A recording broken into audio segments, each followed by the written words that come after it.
أسعار العملات اليوم في مصر. سجل فيه البنك الأهلي. سجل الدولار سعر الشراء 27.05 وسعر البيع 27.15، وسجل اليورو سعر الشراء 28.44 وسعر البيع 28.81،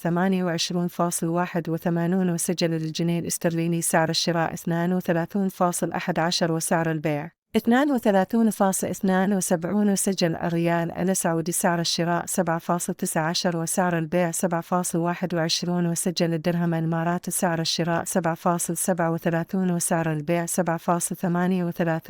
وسجل في بنك مصر. سجل الدولار سعر الشراء 27.05 وسعر البيع 27.15، وسجل اليورو سعر الشراء 28.44 وسعر البيع 28.81،